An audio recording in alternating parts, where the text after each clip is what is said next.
get it started.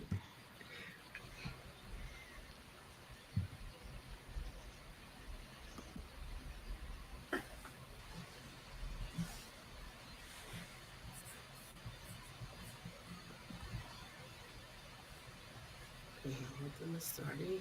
Great.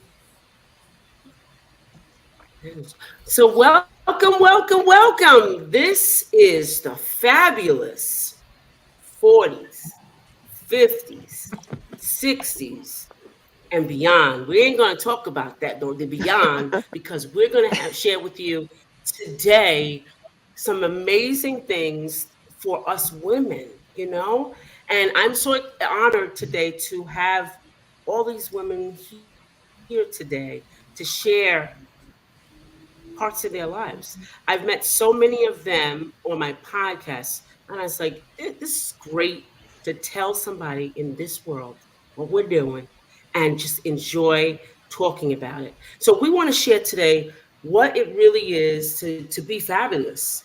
And it encompasses all parts of us, our mental health, our physical health, our financial health. Yeah, we don't talk about that enough. Our social health, being social, we don't share those things. But today we're going to share it with this group of amazing women.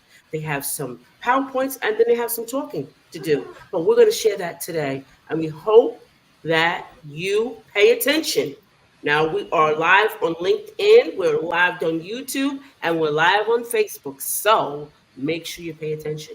And if you don't, the replay will be there for you to see over and over again. You get to meet these amazing ladies again. So I am going to start with, we're going to do a round, we're going to do not round robin, but I'm going to let them start. And I'm going to just pick, okay? I'm going to eeny, meeny, miny, mouse to have some fun with this, okay? So what we're going to do is Deborah, I'm looking right at you, girl. Deborah, let's go. What do you got for the Fabulous Summit? What do you got for us today? So I present, right? Share screen. Yeah. Yep. Share screen.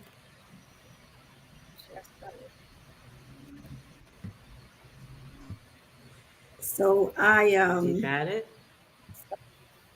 This is FAB Finances, which is the foundation of everything else that we want to do. And I'm the founder of my FAB Circle.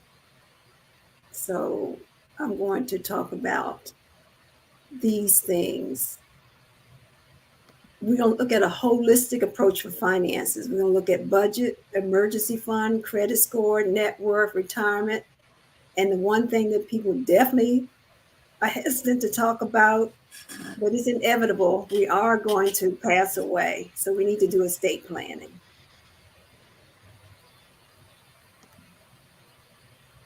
Well, I'm sure you know the definition of each. Budget is a written record, not a guesstimate of income minus expenses. Emergency fund is rainy day cash, 3 to 6 months of your expenses.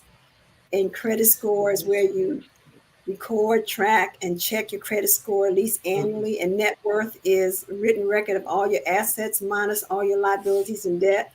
And retirement is financial planning for a well-deserved phase of your life. And estate planning is legally prepared document with instructions to carry out after your death. This is not just for the wealthy, but for anyone that wants to ease the burden on their family.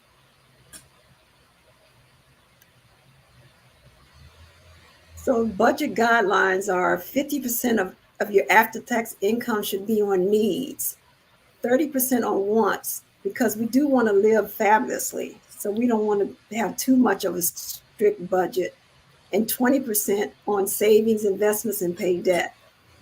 Now, if you don't have 20% in savings, investment, pay debt, you might need to look at your wants and change them into savings, investments, and debt. And the key is to have a written budget, not just a whole bunch of puzzle pieces in your head.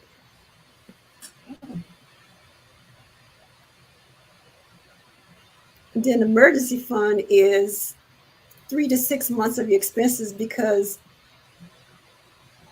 you never know when your expenses are going to increase or your income is going to decrease. So just to be prepared, we have an emergency fund. And then your credit score is, I'm sure everyone knows that you can get your credit report annually by going to that website or calling that number. And it's important to look at your credit report annually because you want to understand what your credit score is and you want to track it to improve it. And you want to detect if there's any accurate or incomplete information. Because I did that and found that someone had used my information to apply for a job. So then I had to put everything on hold. And you want to determine if there's any fraud that has occurred or stolen identity. And you also want to be aware what lenders, employers, and insurance companies are seeing. Because whenever you apply for a job or insurance or a loan, they pull your credit report many times. And your net worth is a calculation of what you own versus what you owe. So it's assets minus liabilities. And here's some examples of assets: money in your account, retirement account balances, anything that you own that's valuable, like antiques, jewelries, collections, cars, boats, RVs. And then liabilities are credit card debts, personal, student loans, mortgage, and of course, any of your car, boat, or RV loan balance. So you want to add up all your assets and subtract all your liabilities. And of course, you want to come up with a positive number. I'm going to share with you the median net worth by age in the United States. So you see there that the highest net worth is when you're in your 60s because you're building up your assets. And then it goes down because then you start using your assets.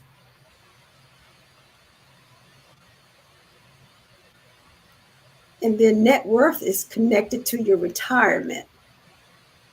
And retirement is, you need 80% of your pre-retirement income to, you need 80% of your pre-retirement income to have the same lifestyle. But three things happen. Your life plan happens. You have a vision of what you want to do, fun activities, recreation, purpose, hobbies, and travel. And then life happens. You have health insurance issues. You may need to support your children or your grandchildren, or your financial investment may not increase the way you want, or you have inflation, or if you're a couple, one of them might pass away and that will impact your income. And so you look at what life plans and what happens, and that's how you figure out what your plan is, what your financial plan is. And then estate planning, these are just some of the examples that's part of the estate planning components: will, power of attorney, advanced health directive. And some people are reluctant to do estate planning for two reasons. One is they think only super rich people need to do this, or they don't want to think about death. When in fact, if you don't do estate planning, you actually will cost your family time and money to get your assets during a time when they're dealing with grief. So finances is the foundation of taking care of finances for fabulously aging better. Any questions or? I like that part, the aging better. I apologize. We didn't see your slide, and I was trying to figure out why we didn't see it. I apologize because I didn't see it. Did anyone else get to see it? I see two other people didn't see it, but you explained it well. You explained it well. Okay. All righty. Thank you so much. I'm going to hold off on the questions. We do have a question in the chat, but I'm going to hold off till after everyone kind of speaks. So I'll hold on to that question, Okay. and that was for you. I'll hold on to that. Thank you so much. Thank you very much. No problem. So we know that finances are very important, right? We know that. So I'm going to call on. I was looking at Michelle for a minute. I was looking at Michelle. So I'm going to call on Michelle. I don't know what she's got in store, but I'm going to call on her. I'm going to put her on stage right now. Hold on. I was looking at her earlier. So, all right. Here we go. All right. I just had a feeling. I could just feel the vibe. It's me next. It's me next. So, I just knew it. Hi, everyone. Thank you so much for joining us. It's such an exciting live event to be doing. My name is Michelle Johnston. I'm an empowerment coach and a motivational speaker. I work with women who are starting their journey of rediscovery and into their midlife awakening. There is no such thing as a midlife crisis. It's a freaking midlife awakening because Oh, I it's love fucking that. fabulous. Love Oh, it. whoops. Sorry. It's freaking fabulous. I love it. I just love it. I love it. I love it. So I work and support women on this wonderful journey. And, it's one of the most rewarding things ever to see the excitement and the new discoveries. And it's really, quite honestly, like living through a toddler's eyes again, just rediscovering life and how amazing it can be. So, what I speak on motivationally is kind of getting into that transitional phase of life. My background is that I was raised in a really strict ideology of what the perfect wife, mother, and woman should be. And I was raised with these teachings, with these mentors, and genuinely felt that my sole purpose in life was to be a wife and a mother. And so I went through my teenage years, had a little bit of a rebellious phase when I was 18, but I circled back around and had that nagging voice in the back of my head saying, hey, listen, you're supposed to be thinking about settling down and getting married. That's what I had been raised and taught to do. So around the age of 21, I did just that. I found a nice young man, very quiet, conservative, and I thought, okay, this is the perfect balance I need for this crazy redhead energy. And we were married, and I had the first of my 4 children at 23. And I dove headfirst into being a mom and being a wife and just being a homemaker. And it was just like everything that I imagined, and the chaos and the crazy, but it was so freaking and wonderful. And I felt so fulfilled. And one child rolled into another and another and another, and the circus just continued. And what I didn't realize was, as I was so focused on my family, I was actually losing who I was as an individual, who my identity, what my interests were. My sole focus was on being the perfect homemaker. Um, Kids with matching shirts and socks and having a hot meal on the table every night, and everyone well behaved. And I really tried to put on this perfect family life persona to the outside world, but on the inside world, in the home, everything was really falling apart. Because to be quite honest, I was trying to be a Martha Stewart on steroids, and it just wasn't working for me. And I started having meltdowns, and of course, I it goes back to the kids, and and it just life was not happy in the home. And so I would go through therapy, and I would try and identify, the issues I was having, and I would feel better, but the cycle kept continuing. And it wasn't until my youngest child went off to preschool, which is such a significant moment in any mother's life, when all the kids go off to school, and all of a sudden you have this free time that you've just been yearning for.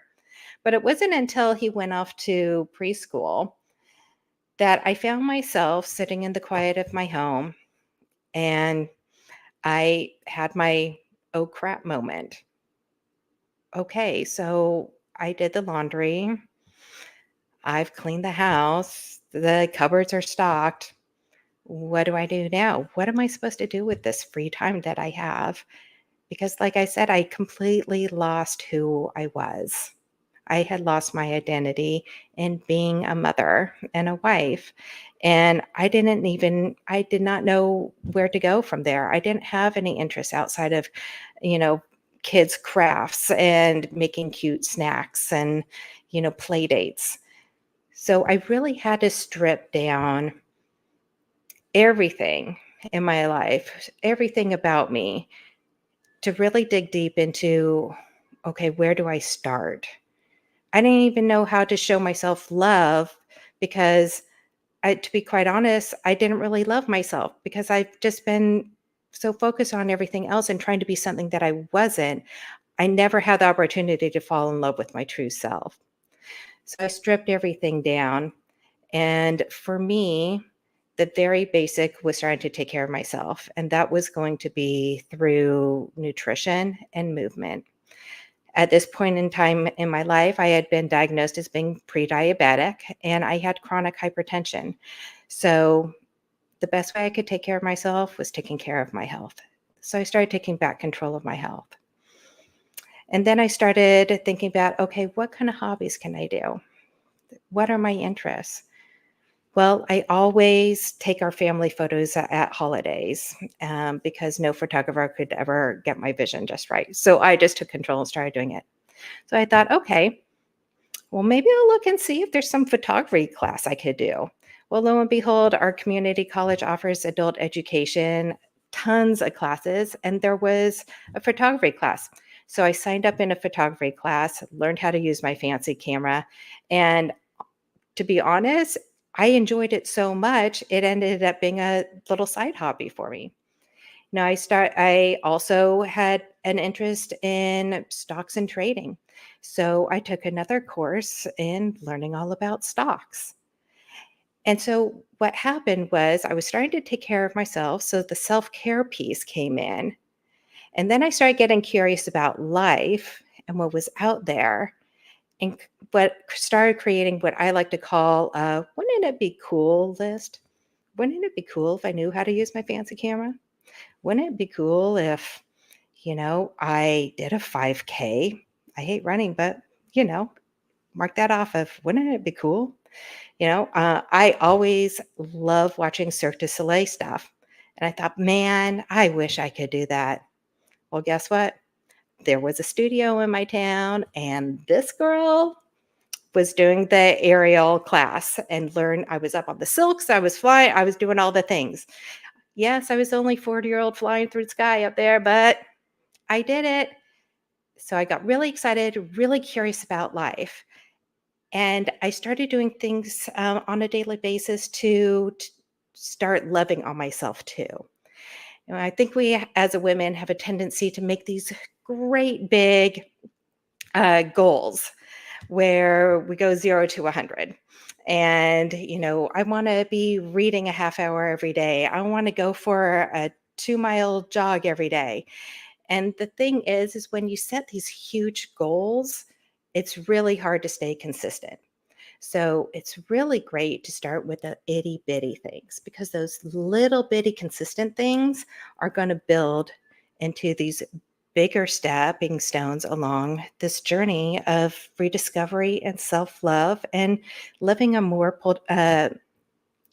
purposeful life and fulfilling life. So as a mom and busy woman, whether you're a mom, professional, it's really hard to take that time for yourself and do something special. So the little things, lighting your favorite scented candle at the end of the day, listening to your fave music as you're doing the dishes or cleaning up dinner. For me, my little self-love indulgence is chocolate. I have my secret stash in the freezer. No one goes near it. End of the day, I go get my little piece of chocolate, sit down, relax. The kids are in bed. I have my little piece of chocolate, I have my little candle going, and that is a really easy, simple way for me to love on myself a little bit. So you start on this journey and you get curious. You're doing little things of self-love. You're starting to take care of yourself. And next thing you know, you're finding yourself feeling more empowered. And these things bring such happiness in your life that they ultimately become a non-negotiable. And that's the really big piece, is identifying what makes you so happy, what lights your soul on fire so much that it's a non-negotiable in your life. And then you set those boundaries. And all of a sudden, it's not so difficult to say no. You can start saying no to the things without feeling guilt. And on the flip side of it, you can start saying yes to things without feeling shame, and saying yes for things that are about you, that take care of you, that you're interested in. So these little bitty stones make for larger steps in that path towards a fulfilling life, towards purpose, and creating a life of self-love and self-care, stepping into your voice, stepping into your authenticity, setting an example for others, setting an example for your kids. And as you're leveling up in this process, the universe's natural selection are going to remove the people that aren't along for the ride with you. People that don't get it, they're just going to slowly trickle from your life. And trust me, it's really difficult, and it's can be really sad to see friends that you thought would be there forever leave your life. But as you're leveling up and bringing in such a positive energy into your life, all these amazing people and opportunities that you would have never had before start coming into your life. So the negative kind of releases and the positive up-leveling continues to come into your life. And I'm not saying there's no struggles along the way. I mean, whenever there's major shifts in your life, you're going to have some resistance from people or just stumbling blocks along the way. Growth isn't easy. But I'm always saying one of the greatest privileges in life is the opportunity to continuously evolve. And I firmly believe that with all my heart. And that is truly one of the greatest joys that we can experience in this life.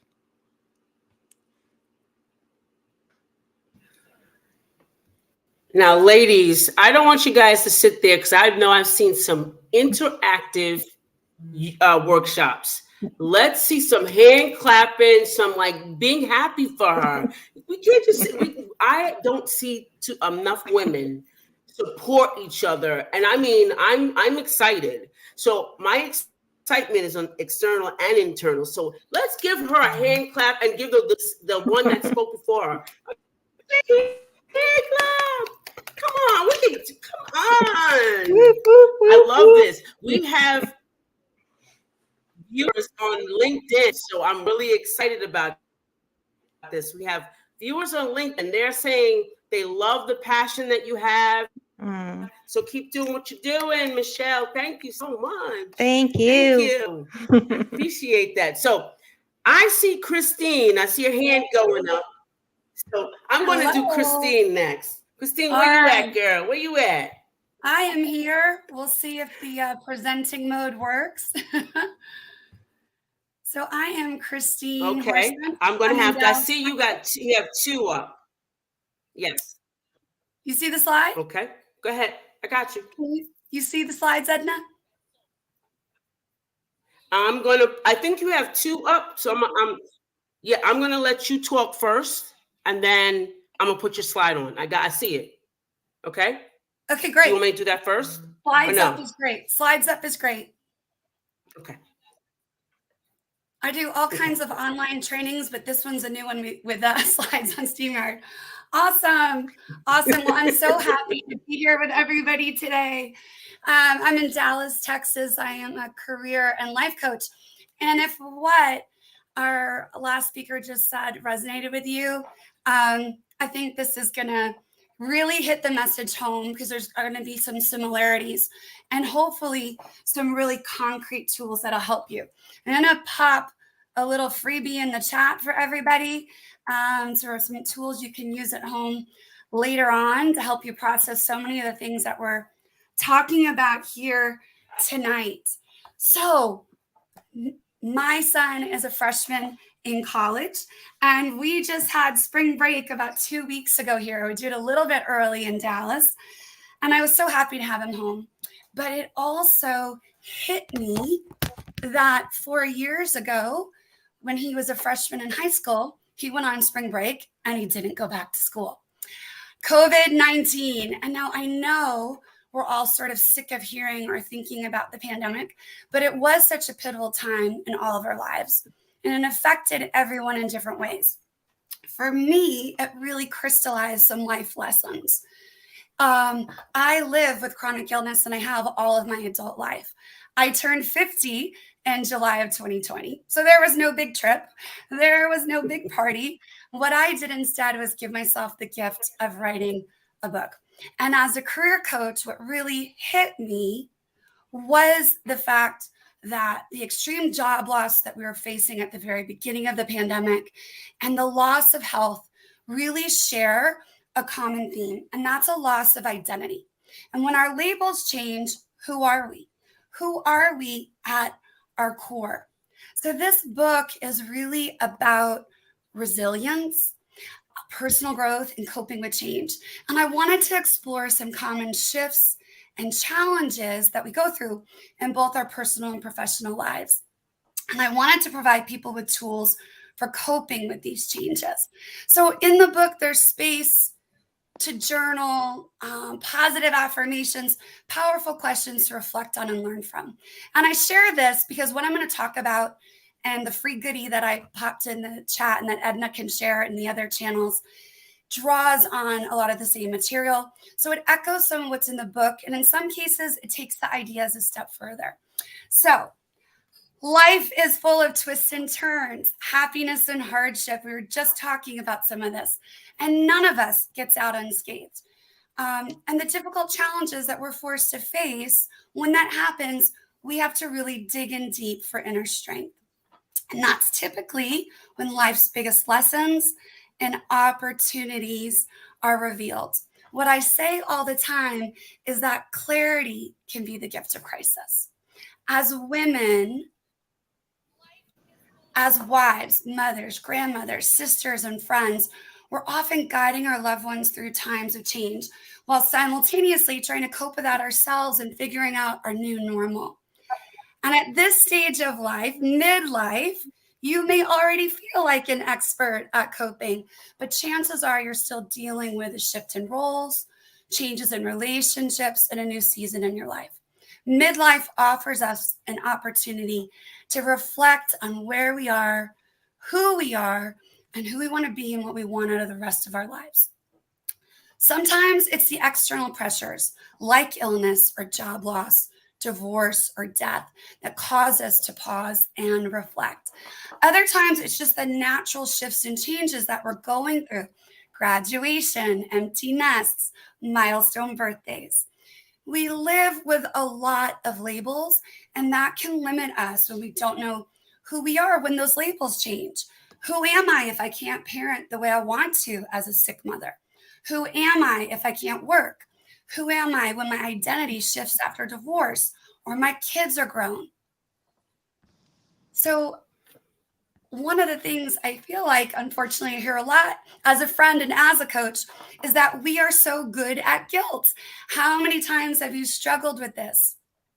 Oftentimes, when we pause and think about it, we realize, and this made me think about this just a moment ago when Michelle was speaking, that we realize this yardstick that we're not measuring up to or we're beating ourselves up about isn't really even our own. We have been defining ourselves, our self-worth, building our lives, creating identities in relationship to other people or based on other people's definitions of success. During the heart of the pandemic, we heard one word over and over: essential. Essential workers, essential reasons to leave the house, And we realize one deep truth. What's essential to me is not the same as you. So I explore that word and topic throughout the book. And tonight, I call on you to explore this concept through 3 lessons learned from the pandemic that you can apply to take control of your own life.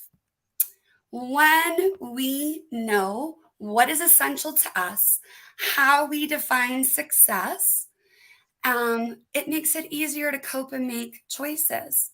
Clarity around what's essential to each of us is really crucial for taking care of ourselves, balancing our personal and professional lives, making the choices that are right for us, not what our parents might do, not what our neighbors or our friends might choose, but choices that are right for us and our families. What's essential to show up as your best self? One of the first lessons that I would say is really to listen to the whispers.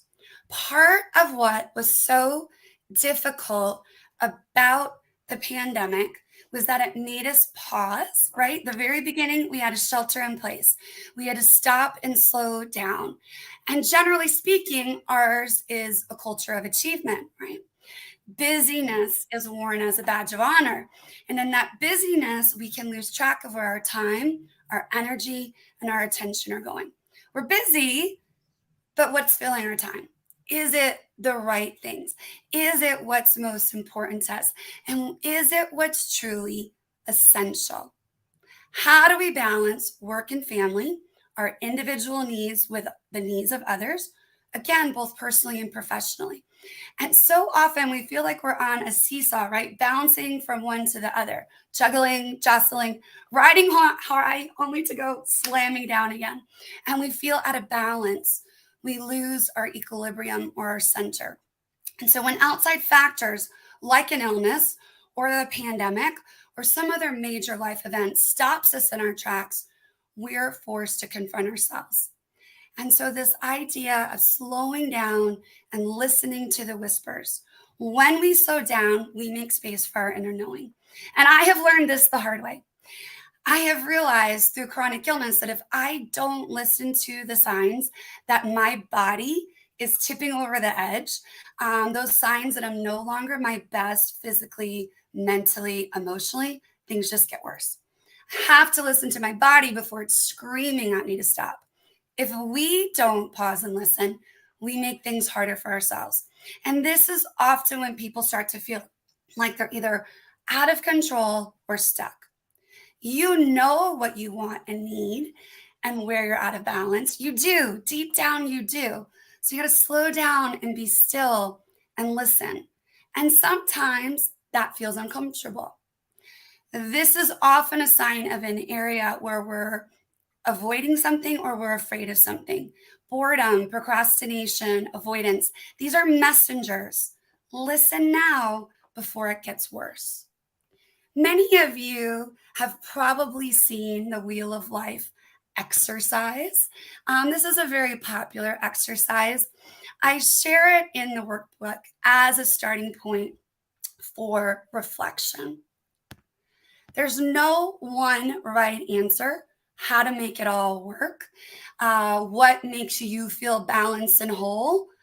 Only you and your family can determine. You know, we've been told a lot of things by a lot of people, family, friends, professionals, gurus, books, movies, TV, etc., about what the ideal life is supposed to look like. We have to assess this for ourselves.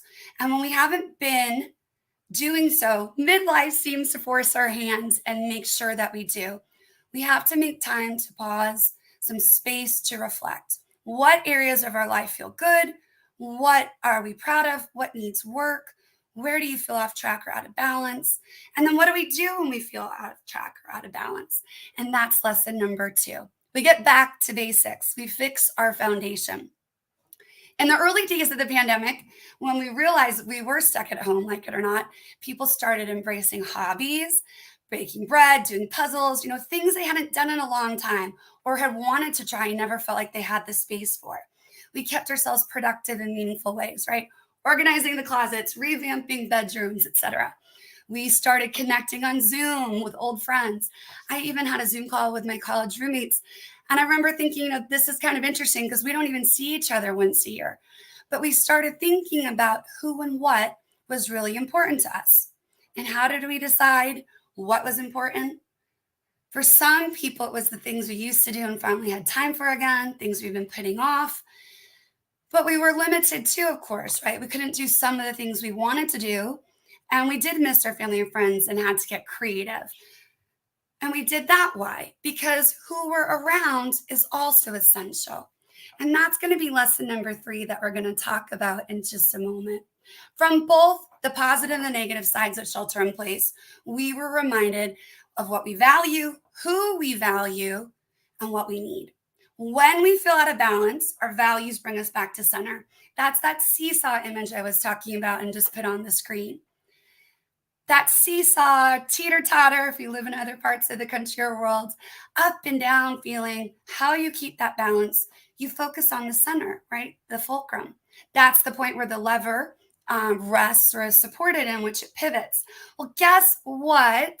Another word for fulcrum is anything that plays a central or essential role.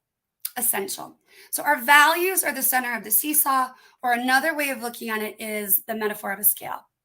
So our values are our heart center and they're our compass. And when we're clear about our values, it's easier to make decisions. It's easier to prioritize, to decide what we say yes or no to. We know what feels right and what feels wrong for us. And we recognize more easily when we feel out of balance and why. In the What's Essential workbook, basically, that I put in the chat, you've got a long list of values to help you explore. And then when you compare those to that Wheel of Life exercise, you're going to start to see what is in alignment and what isn't. And when life gets challenging, we've got to come back to that center and we have to lean into our strengths. But we also need a support system. And that's that lesson 3 that I mentioned. Our social bubbles. We got to find our tribe. Who was in your pandemic social bubble? We had to choose who was most important, right? Who was essential, but also who was compatible, who shared our views, values, interests, and met our needs. Who we are with impacts our mindset and our outlook. And having that right mindset and outlook is just a huge part of showing up as our best self. And that's that shift from surviving to thriving.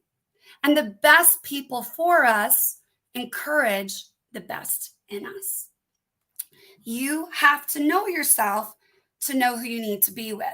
Strengths, those are your essence, your inherent nature.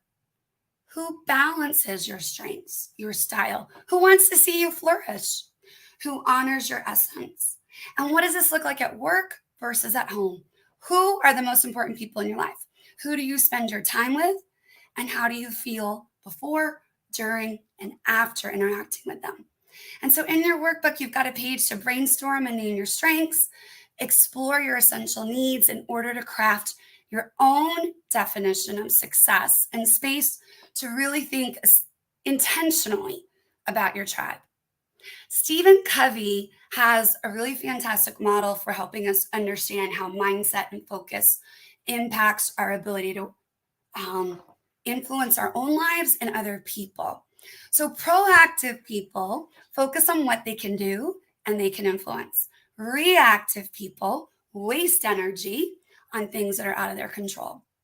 Associate with those proactive and growing people who help you in your quest towards self-actualization.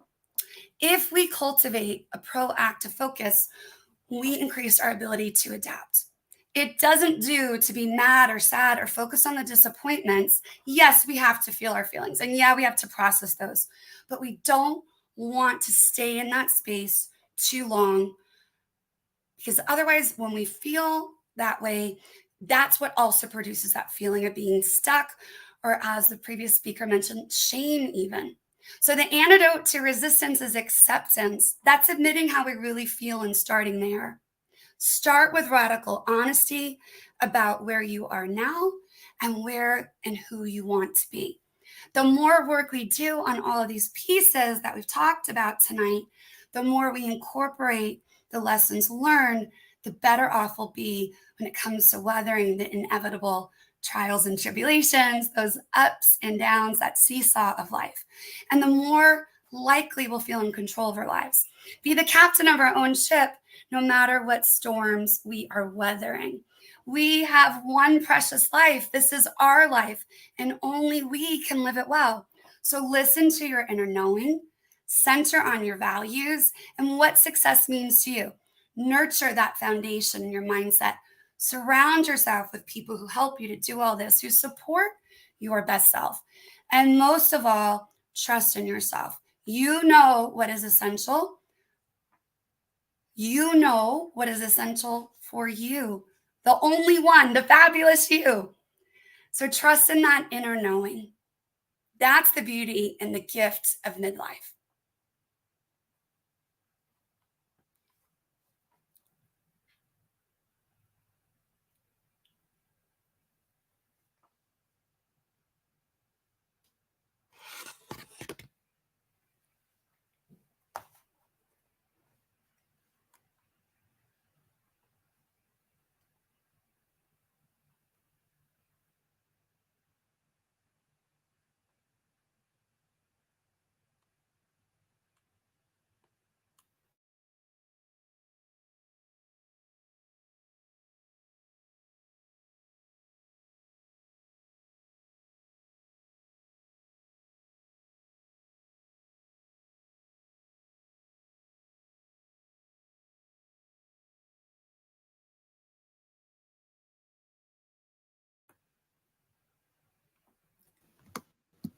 There she is. I was just going to say, it looks like we're having a little tech challenge.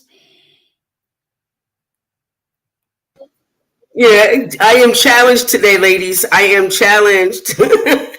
I have everything else on, but it just seems to be giving me problems. So I apologize. So thank you very much. Thank you, Christine. Very good job. We have some visitors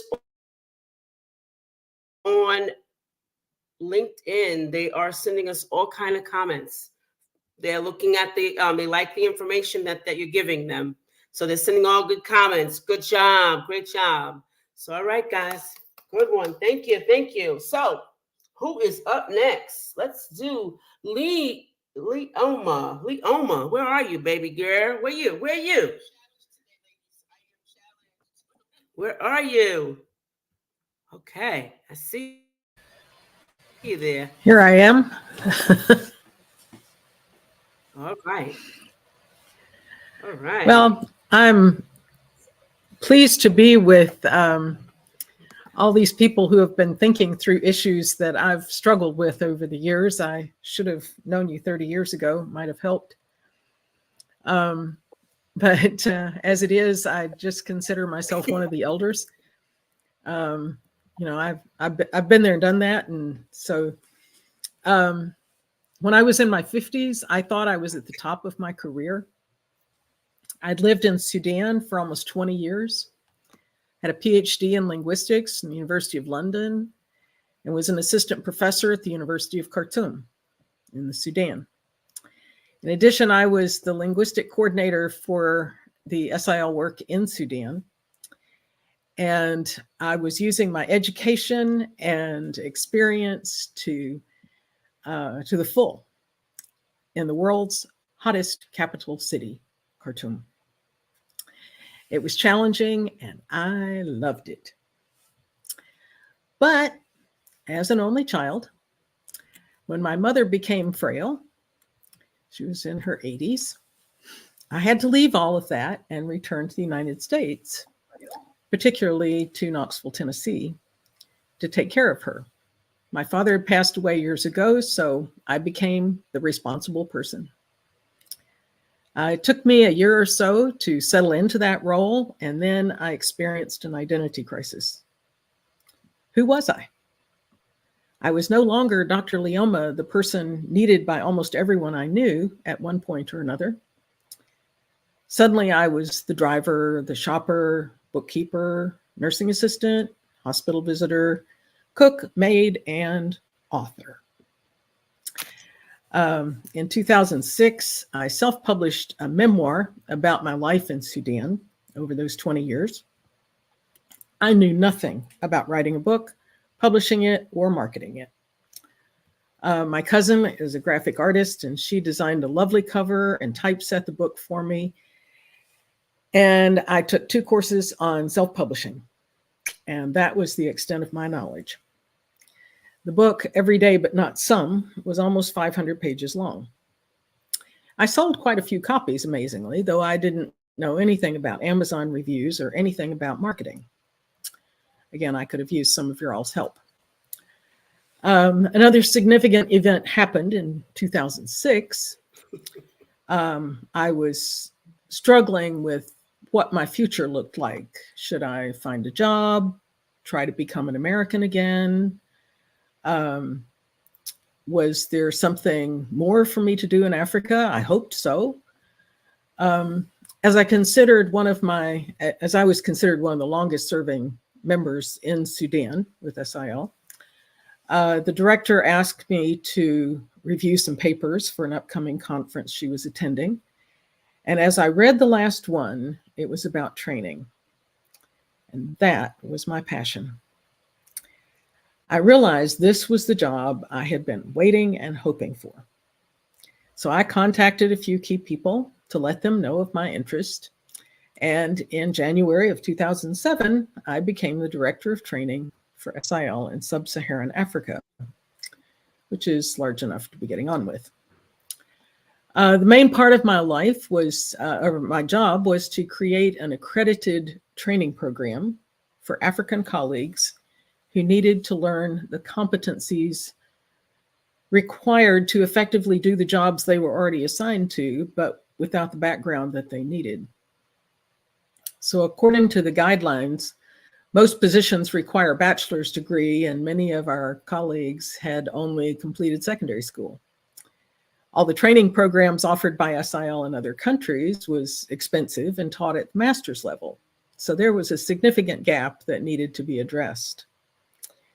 The training also needed to be in English and in French. I don't speak French.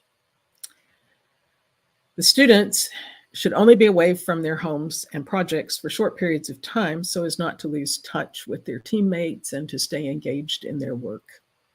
Furthermore, the training should not be overly expensive. We had been paying $20,000 per person per year to send people to African universities.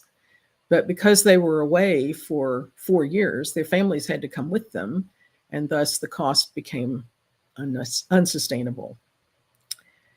So in order to meet this challenge, I did a lot of traveling across Africa to find out what resources we had, who needed the training, what trainers were available. Then I had to find out and figure out how to put all that information together into an acceptable program. It took about 1.5 years, but the result was the Institute for the Development of Languages and Translation in Africa, IDELTA. Now, I was still caring for my mother at this, so I was doing this across the pond, which I don't recommend 2 long-haul flights. They're not really all that fun. The IDELTA course runs for 8 weeks a year, and the students come for 3 years. And during each 8-week session, they take 3 3-credit courses that are accredited by African universities. And after 3 years, they have 27 credits toward a bachelor's degree. And then we offer one distance course to complete 1 year of university studies. And then they, when they have completed the 3 courses, then they can move into a university course and just finish that off wherever they want to go. So we've completed 3 cohorts of students in both English and French, resulting in over 150 men and women being empowered to do their work with confidence. And I will be teaching again for 2 months in May to June this year as we begin the fourth cohort. But in the midst of all that chaos, I was still taking care of my mother. And I continued to do that for 7.5 years. Those were probably some of the most precious times. And I don't resent at all that I had to do that. I think I kept believing in and realizing what my mother had given to me when I was little. And this was my opportunity to say thank you to her. By this time, I was in my 60s. My mother passed away peacefully.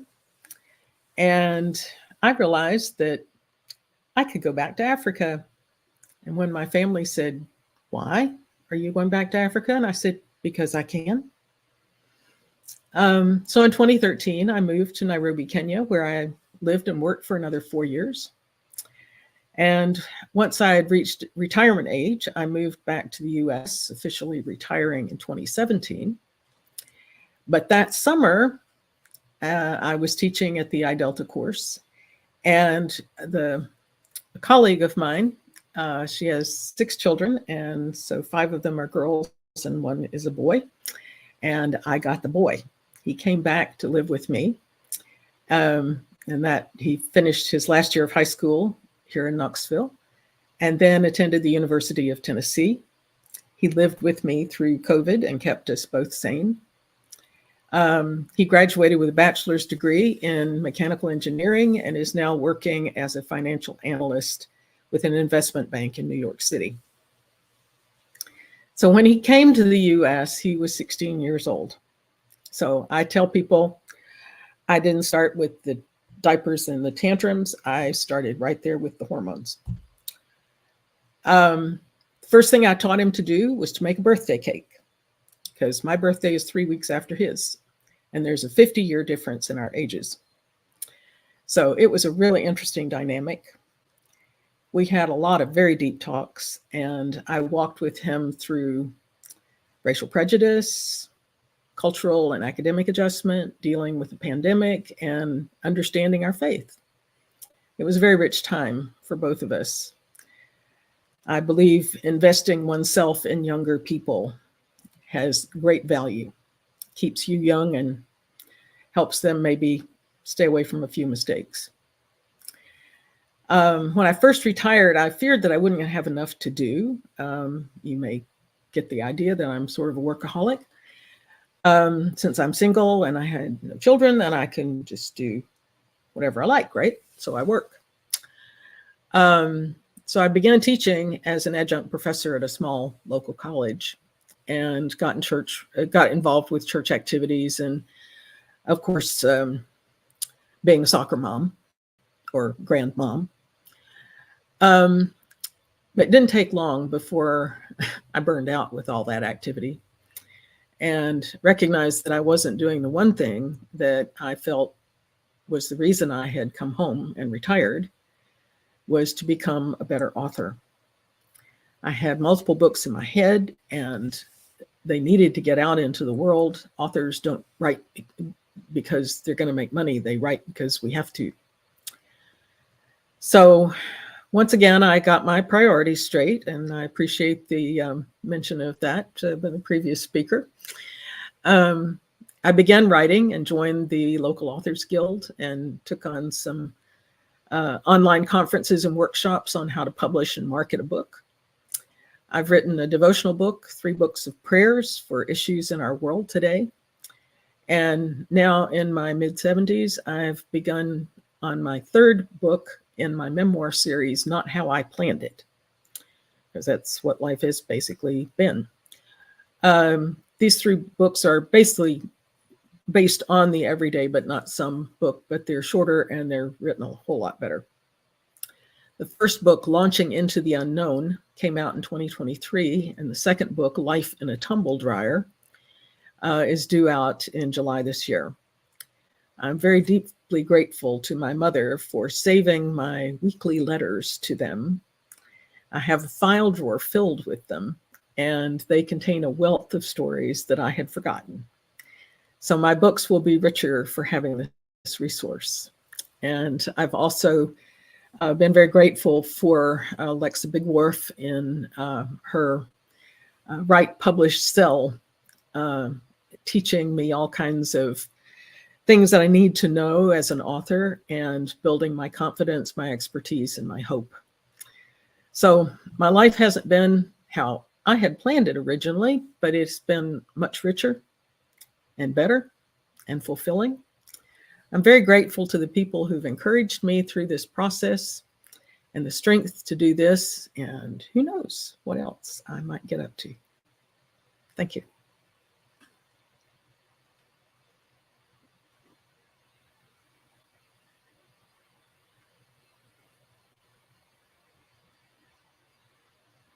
Love it, love it, love it. Grow up. I want to be you when I grow up. I want to be you. I want to be you. Now that's what my son says as well. Just story. I want to be you. It's so nice. That is beautiful. I love it. Love the great testimony. I love the richness of it. And this is just showing us that we can do anything that we set our mind to. And I love your title of your book. Give that to us again. What's the name of it? It's Not How I Planned It is the series, and Launching into the Unknown, which was when I first went from moving from Chattanooga, Tennessee to live in Africa. And then Life in a Tumble Dryer, which is living in the world's hottest capital city. That's the one will be out in July, God willing. Well, thank you so much. Thank you. That was beautiful. All right, Ruth. Ruth, you are up. Hi, so my name is Ruth Heron. I am a learning consultant and also a development coach. I have the heart. My heart is for women who are just like me, who got to age 40 and struggled a bit with loss of identity and work-life balance and career, etc. I'm originally from Jamaica and I live in the UK, United Kingdom. And I'm the mother of 3 sons, ages 27, 25, and 23. And I have worked full-time since they were babies. And I got to a point when I turned 40 when I actually graduated with my master's and turned 40 on the same day. And I turned 40 and thought, yeah, I've gotten to a place where I'm looking forward. And then I got to 45 and I realized, oh, Mrs., you've been very delusional because things didn't work out the way you planned it. And the job prospects that I had hoped to get by the time I got to 45 didn't materialize. And I realized that, it was a bit of a struggle at that point. So between the ages of 45 and 50, I started to think about what else could I do? And I started to, I was trained coach and I started to coach women just like me. I have the heart for women over 40 who are struggling in their careers. And I also have the heart for women leaders of color because I am one.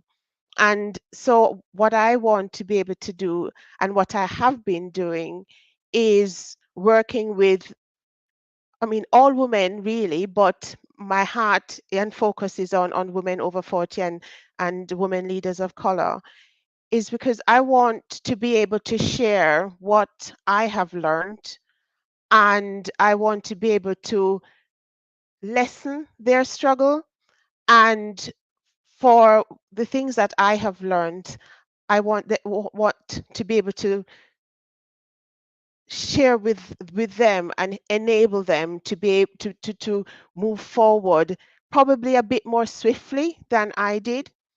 I realized when I got to 45 that I had given my power away. And when I say I had given my power away, I kind of reflected on what that actually meant. And I realized that there are things that I was feeding that weren't healthy for my emotional and psychological state. And there were things like I was feeding my anxieties.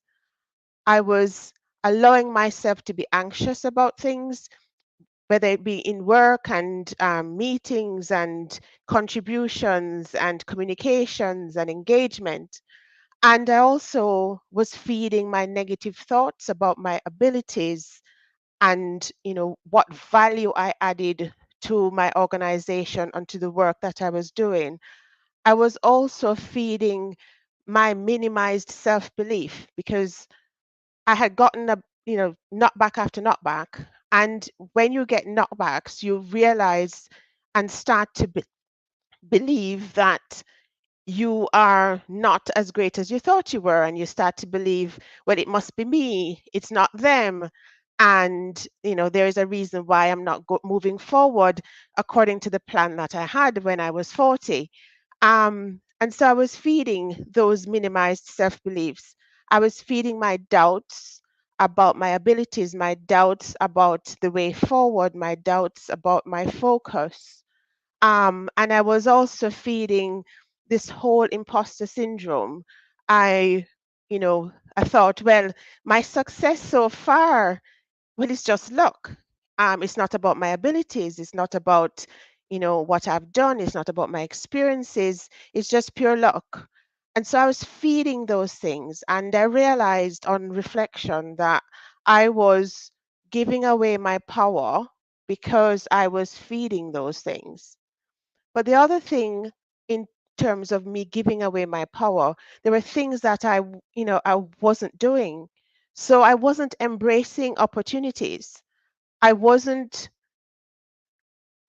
looking at the different things and the different programs and projects and people that I could interact with. I wasn't taking those opportunities because those opportunities could have opened doors for me.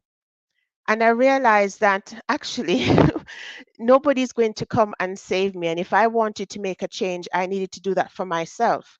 But it took me, a few years of figuring things out to realize, well, actually, this is my responsibility. I am responsible for my way forward. I can't rely on other people to see me. I have to shine, basically. I have to showcase my abilities. I come from a culture where we don't necessarily highlight what we do. A very, I was brought up in the country in Jamaica, and it's a case of, if you showcase your abilities, you're boastful. So with that kind of culture, I didn't fully embrace, the things that I have done and my achievements and my successes. And therefore, I quietly squirreled away and did what I had to do and excelled in my own little corner, but nobody really knew about it unless they were there and saw what I was doing. I didn't get to know myself. So if I don't know myself, if I don't understand what my purpose is, if I don't understand what my values are, if I don't have a vision, if I don't know my strengths, how in the world am I going to be able to share that with other people? How am I going to showcase what it is that I want to say and for people to understand what I'm capable of doing? If I don't understand my experiences and how my experiences have shaped me, how am I able to share that with others? And so I didn't understand myself, and I didn't consciously develop and improve in a very kind of strategic way. Yes, I was developing. Yes, I was doing this course and that program, etc. But I didn't do those things. I didn't develop and I didn't improve with a purpose in mind. And because I didn't improve and develop with a purpose in mind, it was more of a random thing. and therefore it's almost like you would say scattergun. So you're kind of trying to hit the target, but you're not directing, at the target, and it's just kind of going everywhere and anywhere. And so when I turned 50, I realized, you know what, I have to do something. I was coaching and I was learning because I was helping other people and very confident in helping other people, but not as confident in helping myself, not as confident in showcasing what I can do. I was able to advise other people.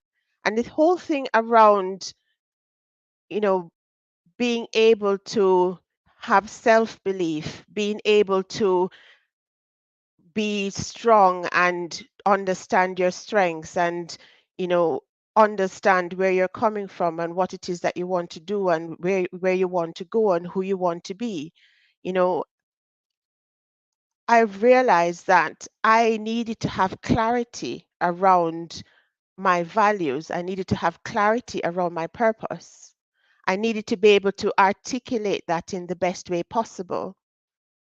And I have worked with some lovely women over the years, and I have seen them grow. And this is the thing, I was helping and supporting other people, and I was seeing them moving forward and them getting the promotion and them moving to, other jobs and moving into their space.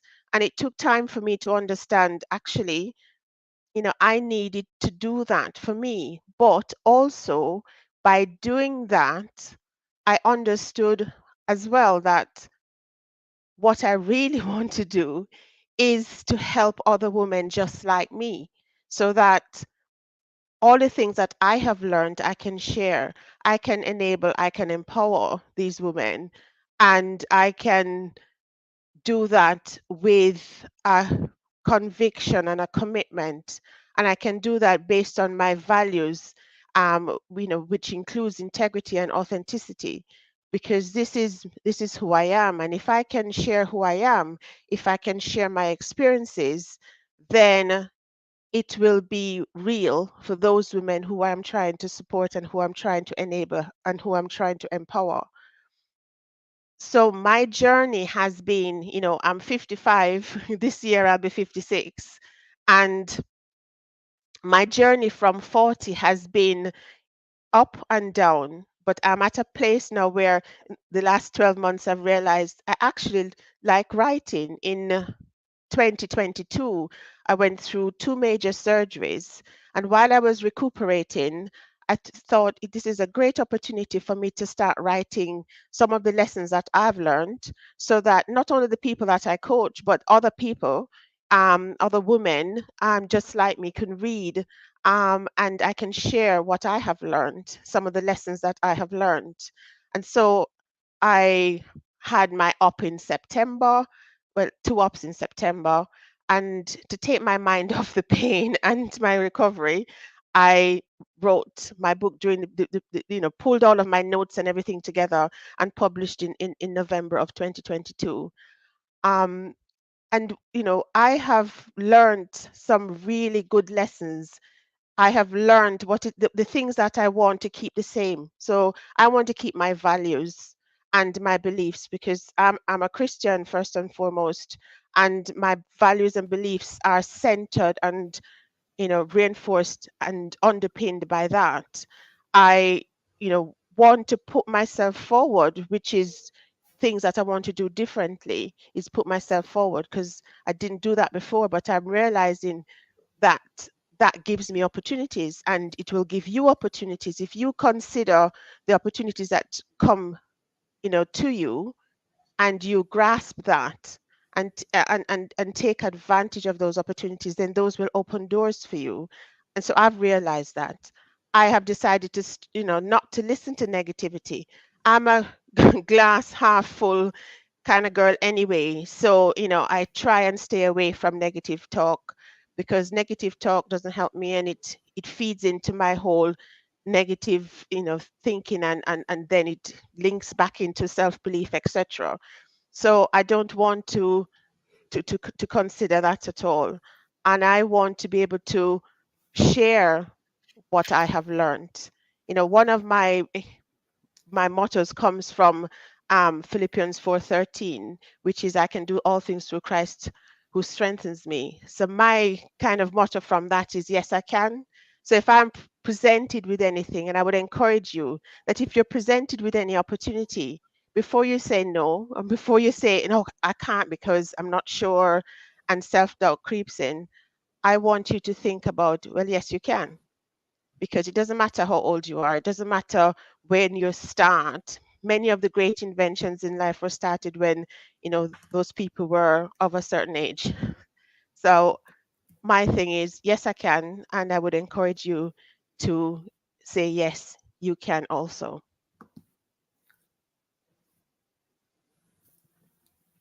That is dynamite. Woo! Love it, love it, love it, love it. Yes, you can. I love it. Ladies and gentlemen, thank you guys for hanging in there. You're hanging in there. Thank you so much. We do have a couple questions, but we're going to hold them for you guys. We are almost through. We got 3 more speakers to go, and these women have been great. Thank you, Ruth. Thank you very much. Thank you so much. So we now have Susie's going to be up. Susie, where are you, Susie? There you go. I see you. I see you, Susie. Hello. I'm just working on getting the slides sorted. I see you. Can you see the slide? Okay. I can't see the slides yet. Cannot. Let me see. No, you I have can't to see it. You have to pull it up. It's in the waiting room. Hold on. Oh, it's in the waiting room. Okay, thank you. Thank you.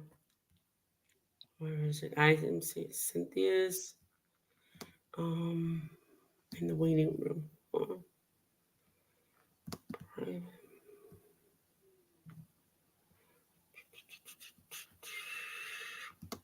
I'm still learning this. Chill now. Just give me a minute.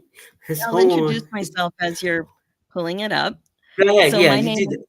Absolutely. Yeah. So my name is Susie Rosenstein, and I'm a midlife coach, and I've been doing this work now for about 10 years. And I help women 50 plus get crystal clear about what it is that they want so that they can create a roadmap to a more fun and fulfilling next chapter. And I love, love, love doing this work. I would say that one of the things that has really influenced me is it's a little sad. It's a lot sad, actually, but trust me, it's going to be a really positive and uplifting talk. But I've outlived both of my parents. And so having that experience when I was very young, I was 5 when my mother passed at 32, and I was 12 when my father passed at 41. And so I grew up in a situation where they didn't have the gift of aging. And that is related and has influenced everything that I do and teach and coach on, because mindset is so important when it comes to aging. So I hope that we can see those slides soon. I can't do anything else on my end. Yep, so, there they are. Magically, they appeared. That's wonderful. Thank you so much. See? Amazing. Okay, so I just love it when things work out. Tech is so magical, it seems. So what we're going to talk about today is 3 midlife myths that women need to put aside for now. They need to do it right now for their own well-being, because as I mentioned, and as the other guests have mentioned tonight, that mindset matters. Now, I'm just wondering if the slides are going to move. They did. when I wanted them to. So like I said, we're going to be talking about myths, and I want you to really think about why you should be a midlife myth buster. So I would suggest that maybe it's because you want to be happier, you want to live your best life, you want to stop feeling like you're wasting valuable time, you want to do midlife on purpose and not have any regrets about what you didn't do, didn't try, didn't say, and you want to be intentional with your thinking rather than being on autopilot. So there's all kinds of reasons that we want to make sure we're clear about what we're thinking. So what is a myth? Well, a myth is simply a widely held belief or idea that is believed to be true, but it's not. But it's often widely held. It could just be something that you're thinking, but it's, something that we can be curious about. And in midlife, there's tons of them. So why are there so many midlife myths? Well, it's interesting that most research over the past few decades has not focused on the midlife years. There's been a lot of research on childhood and adolescence and old age, but because there's like this gap in understanding, there's been a lot of stereotypes and myths about what is going on for us at this age. So I'm 60. I turned 60 last year. And so many people tonight have talked about how old they are and how it's so different than what we thought it would be like, or how we kind of surprise ourselves sometimes too, because our mindset, like, I don't know about you, but I think of myself kind of in my 30s still. I don't know, but it is highly likely that there are some wonky midlife thoughts affecting your life right now. Sometimes it's stuff that came up for you when you were a child. You started to make some kind of an assumption or some kind of a thought about your grandparents or whatever the seniors were in your life. I remember strongly when my mom went to her 25th wedding anniversary. Her high school reunion. That's what it was. Her high school reunion, my stepmother. And I thought to myself, 25 years. Oh my gosh, that just seemed old. It seemed so old. And I know that she didn't think of herself as old when she was experiencing it. So think about some thoughts that you might have about aging, and then notice, that's what we're going to be talking about tonight, that the effect that those kinds of thoughts have really could be negative. Some of these myths that you've been carrying around for a few decades, they could be creating fear. Your results could feel out of control, and you could feel confused about some of these ideas. So what we're going to talk about are 3 myths that I believe you just need to put aside right away because they are getting in the way, and it'll be much better for you if you get really clear about this. So like I said, they're getting in your way, and it's kind of without your permission. They're just there. And these myths have a potential to make your midlife less enjoyable and less exciting. So let's take a look. Myth number 1, the best is not yet to come. Now, a lot of us just believe that the best is yet to come. We think we might have a pillow, we might have a magnet, we might have a Pinterest pin, but do we really believe that the best is yet to come? And most of us don't. Not most, many. And maybe not the people on this call or the people doing this work, but certainly there are, it's very common. And some of us think, well, the best is over. We might not realize it, or the best part of your life happened already. The best is not in the future. And I have seen firsthand several times where it's really surprised me about the amazingness that is available now. But when we're left to our own devices and our own thinking, we think the best isn't yet to come. Now, how do we know this? Well, there's a negative impact of this belief, and it usually has to do with your feelings. And as you start to become more aware of what it is you're thinking, it's like, well, what do you really think? Do you think that the worst is yet to come? Is it a downhill slide from here? That the best happened already? So don't even bother dreaming, because there's not enough time. You gotta, you'll be very surprised once you start really looking for this stuff. And as I mentioned, you might recognize your feelings before you understand what you're thinking. Notice how this feels. If you think the best is yet to come, these are some of the feelings that you might experience: hope, positivity, curiosity, motivation, positive, energized, encouraged, versus the best is not yet to come. You might feel sad or hesitant, maybe nervous, uncomfortable, stressed, troubled, or resigned. Those kinds of thoughts. So there's a big difference. The importance is to understand what you think and how it makes you feel. And when you don't have this awareness, you can't be as intentional as you probably want to be. So that's the first myth. Here's a tip. Notice what you're thinking and continue to ask yourself why you're choosing to look at your world like this. Are the emotions associated with this belief actually useful to you, or are they getting in the way? So here comes myth number 2. Aging is bad. Simple and common. So what does that mean? Youth is good, aging not so good. Being young is desirable, growing old is not. You're better when you're younger, you're worse when you're older. Now, this one is really sneaky and a little bit subtle. You may not really appreciate how much you think it, but I did have an experience that was shocking to me, even after doing so much of this work for so long and thinking that my thoughts were dialed in. But I was very surprised when I noticed I took great pride when somebody would tell me I didn't look my age. Now, think about it. Has anybody ever told you that? And I was like, oh, look at me. I don't look my age. Why was I reacting that way? So notice how you feel. Maybe less confident. Notice how you show up in your life when you have this thought. And you might notice that there's stereotypes that you have about aging and how they relate to your thinking about what is actually possible. So like I said, that one really, really surprised me. I definitely thought it was better to look younger than I was looking. Okay, here comes myth number 3. Midlife is crisis worthy. Now, this goes back to the sitcoms of the 70s. We grew up with all of this stuff in cartoons and our regular old sitcoms. We grew up with red sports cars, convertibles, younger women with older men. We grew up believing this stuff, that certain people had a crisis. And it was more common back then to think about men having a crisis.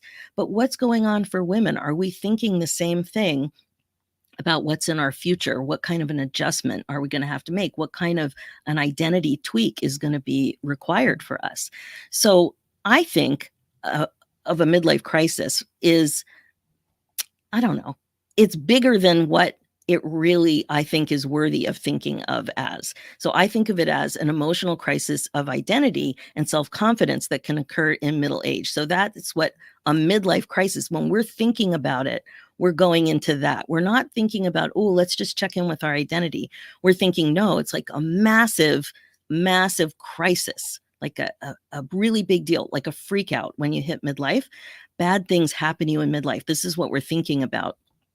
And when you really dig in, there are wake-up calls. Wake-up calls are common. Empty nest angst, illness, taking care of parents, there's lots of stuff and lots of ups and downs. But should you expect a midlife crisis? So again, think about the negative feelings that come up if you're starting to think about it that way. Fear, worry, anxiety. Maybe you don't dream. Maybe that you decided that you're just not going to be functioning as at a high level, so you don't dream at a high level. Maybe lack of excitement about your future. Maybe you're going to focus on what you can't do instead of what you can do. That's the kind of stuff that comes up. So here's a myth busting tip. Notice how you think about midlife transition as being smooth or bumpy. Like, do you think about it as, oh, this is going to be an opportunity for me to check in with my identity? We heard several of the speakers talk about that tonight, and certainly I had to do that. Or is it going to be like a giant bumpy road? Think on purpose and notice what you want to believe intentionally rather than letting an outdated myth call the shots. So those are just 3, but midlife myths are thoughts and beliefs that could be getting in the way. Autopilot thinking is definitely alive and well in midlife. And this is when you think and believe things automatically. You might not even realize you have a choice to think anything differently. Your thoughts may not feel optional. You might just say, well, I've been thinking this way for 20, 30, 40 years. It's just the way it is. And the thing is, though, that you create what you believe. And this is why living an intentional life is such a big deal, and why calling the shots on purpose when it comes to your thoughts and feelings is desirable. So the question now is, are you ready to be a midlife mythbuster? Midlife myths have the potential to make your midlife less enjoyable and less exciting, less grand, less amazing, less zippity-doo-dah. And who needs that? Now that you have awareness, you're on your way. So here are some suggestions to bust some of those myths that might be lurking. One of them is to be curious about what you're thinking and feeling. So ask yourself questions like this. How am I showing up? Is that the way I want to show up? On purpose? What do I actually believe? How am I thinking and feeling? Can I even notice it? And if you don't like what you notice, can you make changes? Because subtle shifts can really make a big difference.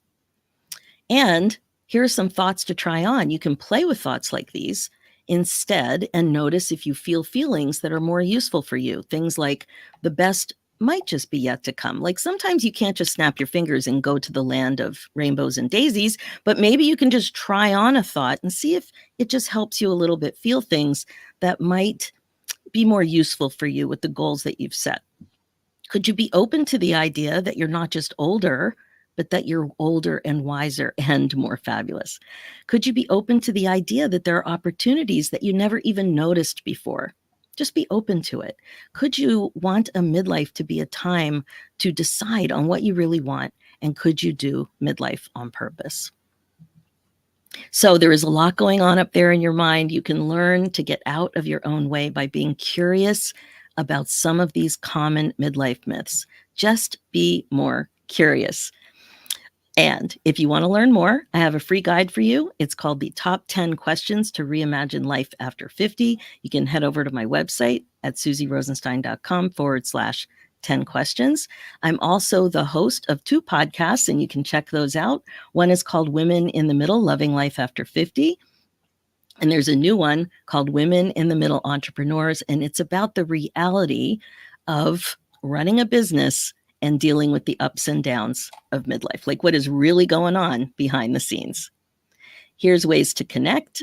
My website, susierosenstein.com, and you can connect on Facebook. I have a free group and also on Instagram.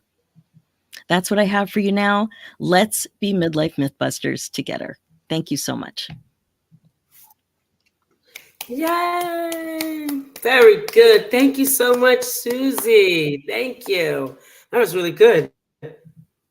Thank you, viewers, for being on and staying on. I'm loving it. I'm loving it. All the speakers are dynamic today. Thank you so much. And guess what now? Cynthia, you are up. My dear. You ready? I'm ready. I'm going to share my screen. Just make sure we've got everything ready to go here. Share. There we go. Okay. Everybody see that? Is it in the waiting room? Okay, gotcha. In the waiting room, yeah. All right. So you want to introduce yourself, or you want me to add the slide now? Add the slide. We're ready to go. Wonderful. Thank you so much. And thank you for doing this. The speakers have been amazing. I love this. Is it up? We're ready? Excellent. Yep. Okay. So today I'm going to talk to you about 5 secrets to... Can you hear me? Okay. Can you guys see? Yeah. Okay. All right. So today I'm going to talk to you about 5 secrets to being healthy and fabulous at 50. You intro yourself. That's all. Okay. I'm still hearing Edna, yes, so I just wanted to make sure that we're everything's working. It's all good? Okay. So I am Cynthia Brace, whole health and lifestyle coach, and I help women 40 plus who want to elevate their well-being and ditch the diets and thrive in midlife with no crazy diets, because I mean, they suck, right? And no gyms unless you want to go to those. I've been in health and wellness for 20 plus years. I am a holistic nutrition expert. I'm the author of Redesign Your Interior. I focus a lot on mindset, healthy lifestyle, and body systems, and I am also a Reiki practitioner. So I know a little bit of what I'm going to be talking about with you guys today. So why are there secrets to being healthy, especially at this time in our lives? Why are they secrets? Because we have a lot of things going on, you know, things like hot flashes, mood changes, changes in our body shape, and, you know, our mindset's different. As we've talked about today, I've heard so many amazing things today. Thank you for all of our speakers. So we're just not really taught how to be healthy and to support our body. And the things we do know a lot about, we have trouble implementing, right? A lot of us know some of these things things to do to be healthy, but we're not sure how to actually implement them. So we have these things like hot flashes and night sweats and the mood changes and our body changing shape and the stress. And now we're confused and frustrated because we're not sure what we're supposed to do about it. So people doubt. Can I really feel different and be healthier? Right? Everybody's like, okay, well, I've tried this and I've tried that. And it's not like, is it really possible? And this is where the mindset stuff comes in that we've been talking about, that the other speakers have been talking about. And the answer is yes, it's more than possible, but it needs to be simple. It needs to be a long-term sustainable solution. And I'm going to do my best to give you some actionable steps, but to be realistic, it's going to take longer than 15 minutes to really get you on that path. So I'm going to do my best here, and I'm also going to give you a more realistic way to move towards being healthy and absolutely more fabulous at 40 and beyond, because everybody here, everybody listening is already fabulous. So let's get going. So 5 ways to be healthy and fabulous at 50 so you can have more energy, fun, and freedom. Let's move on. The first one, get your brain on board. Again, some of the other speakers have talked about this, and I was so excited that they were already talking about this. So this is one of the things I focus on most with all of my clients because it's an integral part of your life and how you're feeling and what you think and believe is possible. Again, we're getting into these beliefs, these thoughts, these feelings, right? What is your belief? Do you believe that you can be healthy and fit at any age? Who's got their hand up? Do you believe that? Or is it, your aches and pains and your symptoms or your other health issues are just age related and there's nothing you can do about it?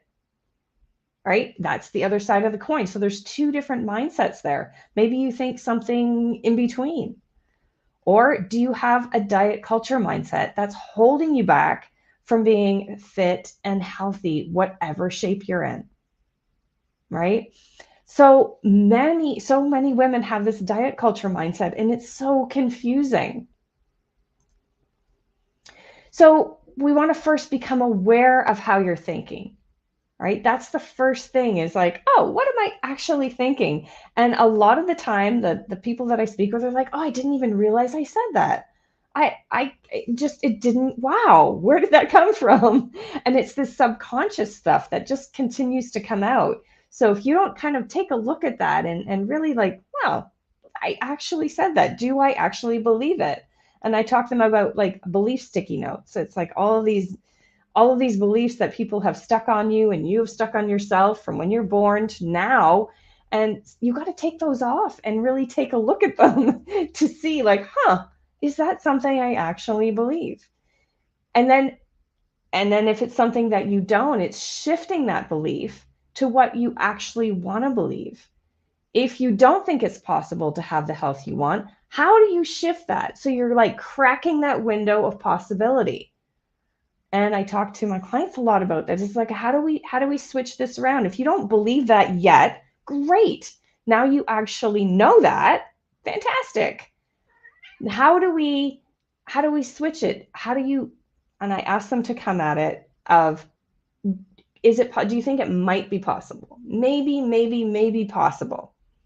Right? So get to somewhere where you think like, okay, yes, that I believe. Because then you're cracking the window. And then you build this body of evidence as you move towards it. And then, they get to like, yes, I actually believe it's possible. So using things like meditation, affirmations, journaling, getting coaching. There's so many amazing coaches, here. I coach on this as well. So getting help with shifting your beliefs is, a really great way to move forward with that. The second secret is get moving. Again, this isn't a secret, all right? Some of this stuff, it's not a secret. The secret is how do you actually do it?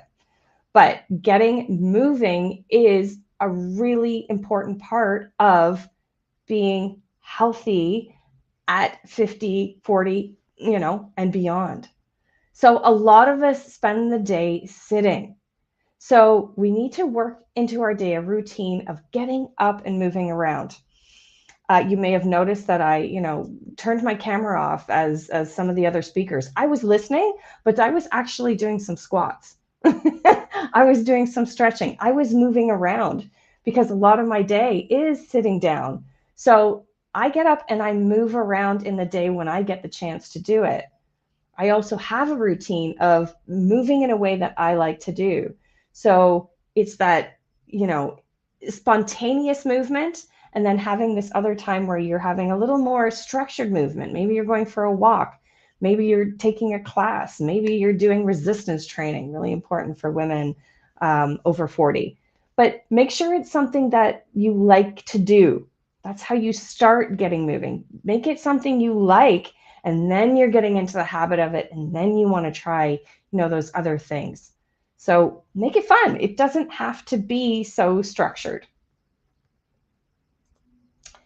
Tip 3, get quality sleep. And I know this is a challenge, especially for women in midlife who may be having some challenges with night sweats and those hot flashes. I totally get it, believe me. But there are things that we can do. The 5 secrets I'm talking about here absolutely will help. And then we need to set up a sleep routine. Yes, just like a toddler.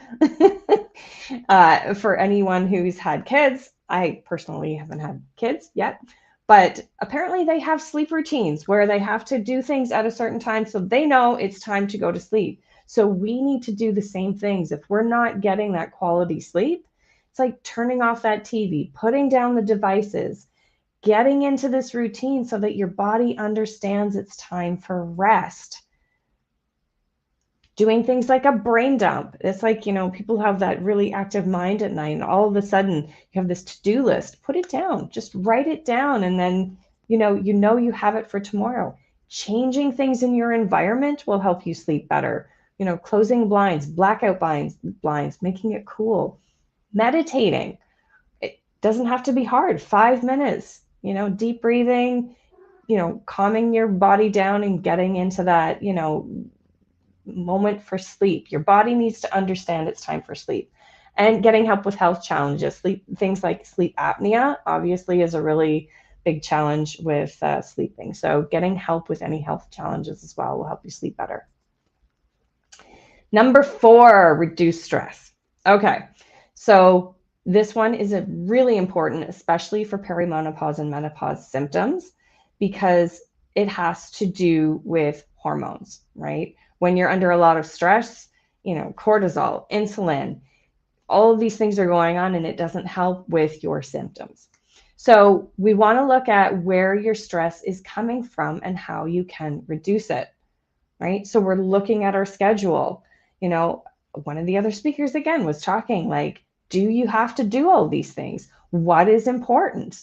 And again, this is what I talked with about my people as well, is, do you have to do everything? No.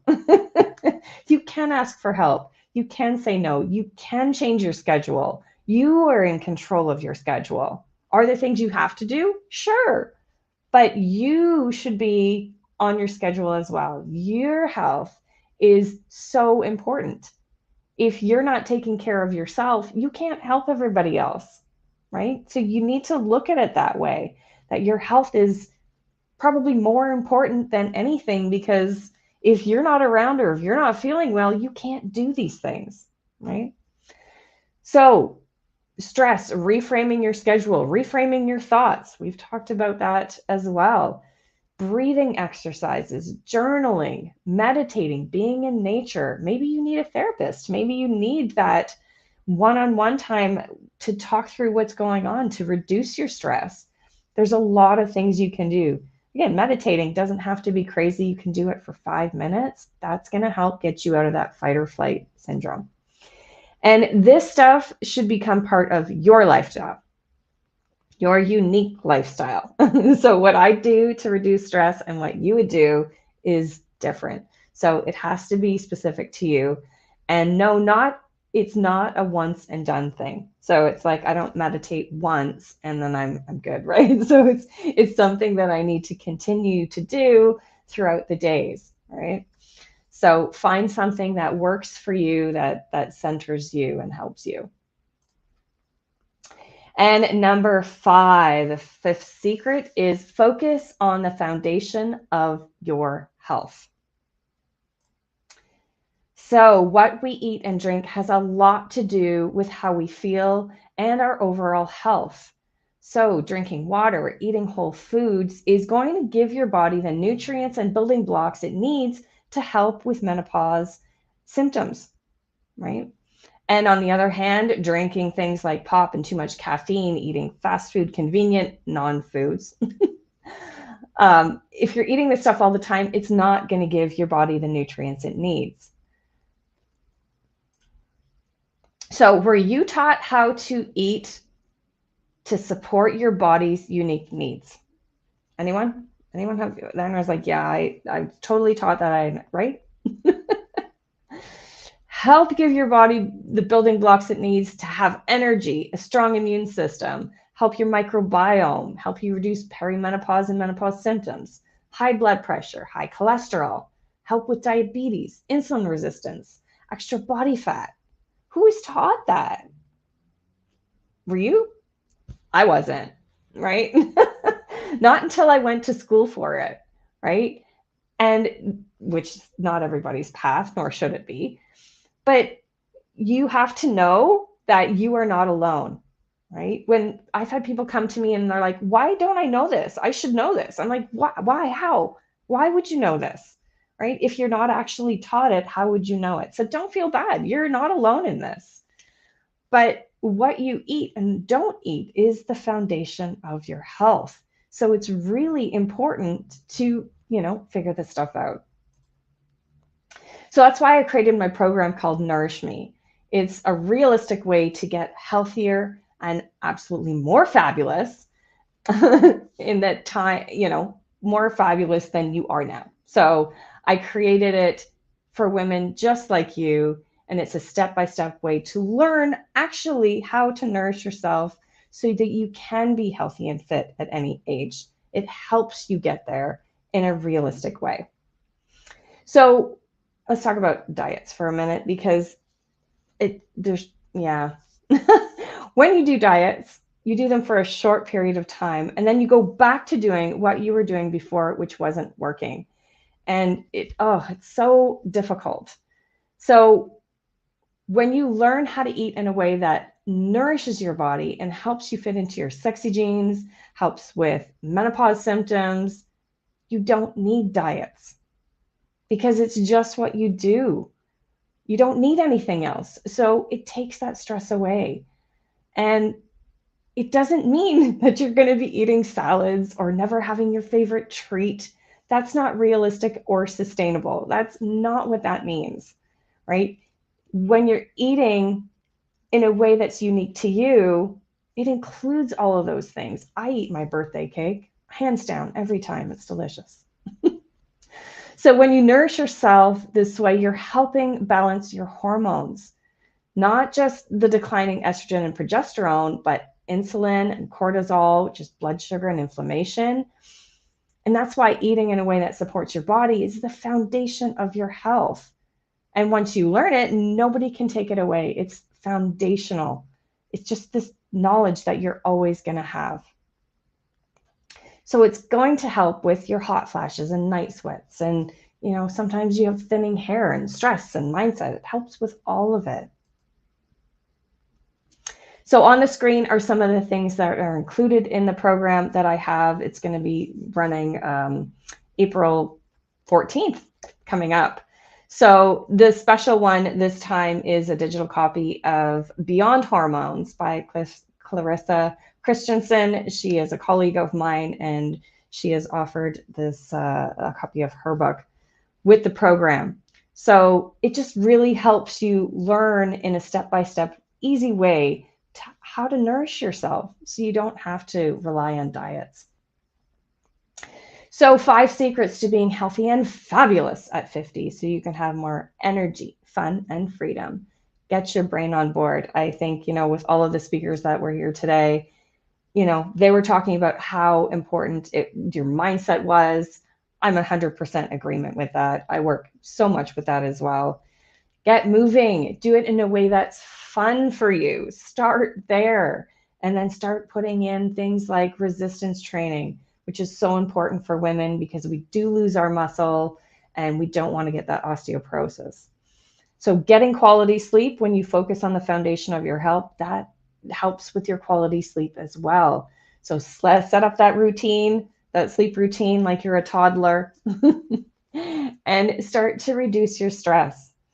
I mean, we need to think of our health, and we need to slow down. We need to slow down and think of ourselves, right? Think of our health. And focusing on the foundation of your health, which is that healthy eating foods that help with that lowering of the estrogen and progesterone. So eating foods that have those things in them that will help raise those up. And, I always say, like, a lot of people say, well, when I'm eating healthy in that way, I feel like, it's not going to taste good, or it's hard. It doesn't have to be that way. So many people are like, I feel like I'm cheating, which is the diet culture mindset, but what I'm eating it tastes so good. So it doesn't have to taste bad, and it doesn't have to be hard. So there's your 5 secrets, my friends. And I know we're going to have questions at the end. Thank you so much. Well, thank you, Cynthia. Thank you very much. Yay. Very good. Very good. Thank you. Thank you. So we are down to, and I'm really appreciating and loving the people on LinkedIn hanging around with us today. And I was thinking, as everyone was talking, I was like, last month was Women's Month. And I think that we are really so very excited that we just came into April just with all these beautiful women and all their experiences and their life stories to kind of memorialize all of that. So I really love that. Thanks so much. I am now going to turn it over. The last speaker today is Lizelle Powder. I'm going to bring her forward. One moment. And I think you're ready to go, Lizelle. Let me see. Yeah, you hearing me? Are you up there? Yes, I'm hearing you. Okay. All right. Good night, everyone.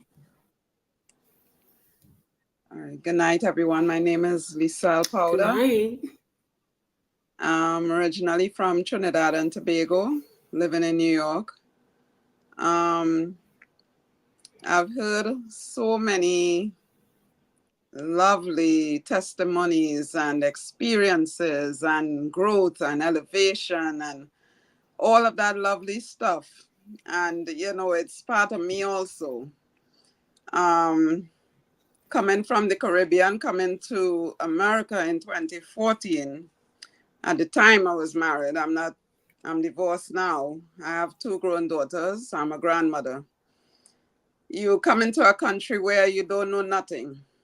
So they marry you from the Caribbean, they bring you in a country and they just drop you. So you have to try and figure it out. So that is basically what happened to me. I had to figure it out. I had to, after my divorce and stuff, I had to figure out where was my next step. What should I do to make it work for me and my daughters?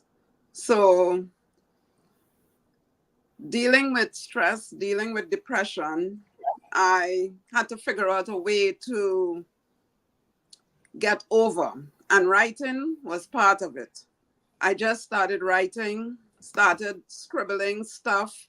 Even from back home, I would enter competitions, Mother's Day competition, Father's Day competition, and win.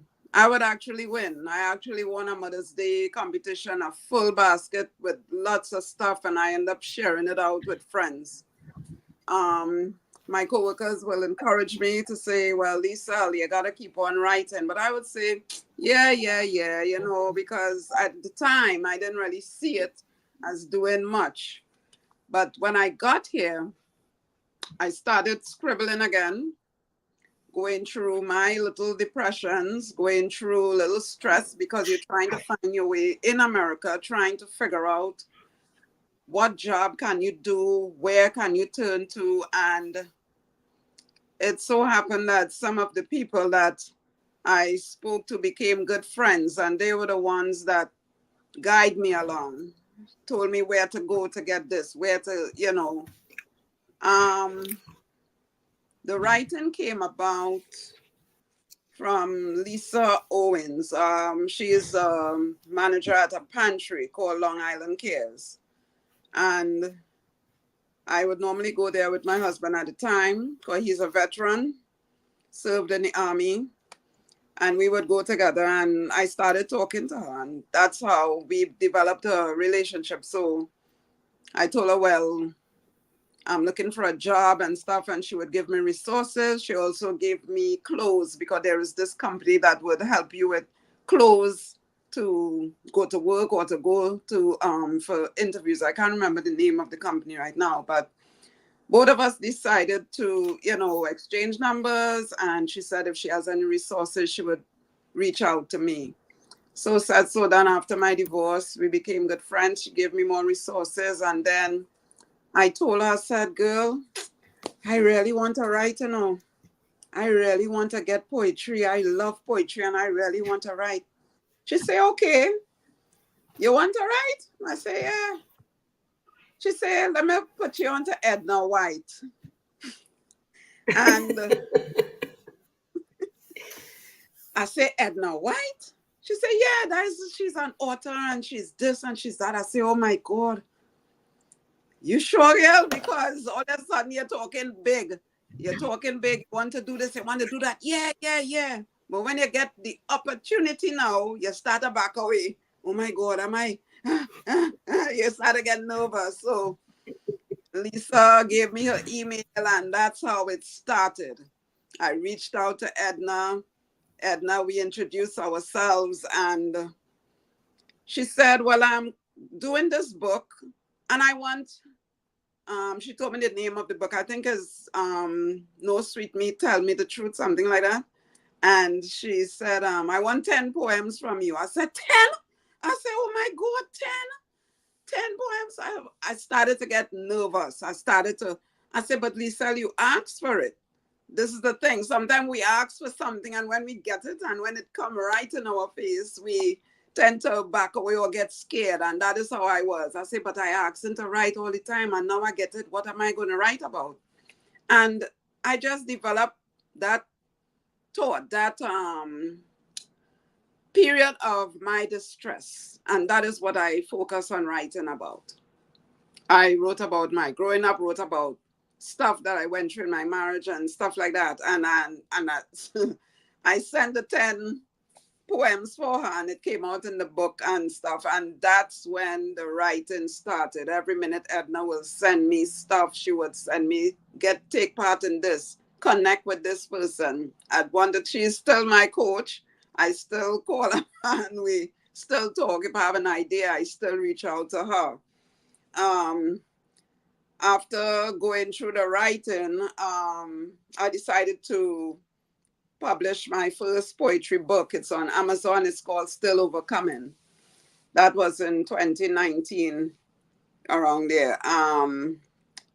It was, you know, when I look back at how I write now to how I write then, I'm like, wow, that was just the beginning, but this is like, wow, you get a whole transformation of your writing. You get more ideas, you get more in depth with your soul, with everything that took place with your life. So you're writing your story, right? And that's exactly what happened and what took place.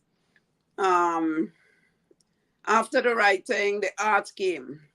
As you can see, I have this artwork here, as you know, as many other of my paintings. I just was just lying down, relaxing, and a voice just came. Voice just said, get up and paint. And I said, get up and paint. I look wrong, nobody was there. Get up and paint. The voice came again. I said, paint what? I don't have nothing to paint. I had no canvas, no brush, no paints, no anything. And I shared the information with a friend of mine. And she said, well, what do you need? I said, well, I will need everything, canvas, paint. And she went on Amazon, she got everything and sent it down to me. And that's when the painting started. I've been in about 8 anthologies with the writing, and with my artwork, I've been in 3 calls in different galleries. And it's just up to March the 23rd, I was at the African American Museum displaying artwork. My artwork is still there to show for anybody who wants to see, together with other artists.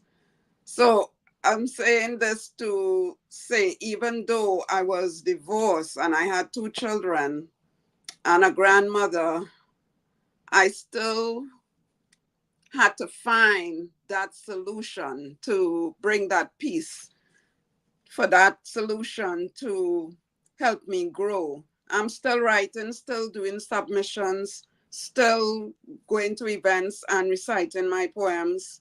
And the journey just continued there. I also wrote another book last year. It's called Welcome to America. The story really was supposed to be my journey coming to America, but I turned it into a plot, like a movie. I turned it into like a movie. So it's on Amazon also. It's just pull up Lisa Powder and you will see all the books, everything that I've written. And also with the magazine with Edna White, the Speak magazine. The journey is still going. It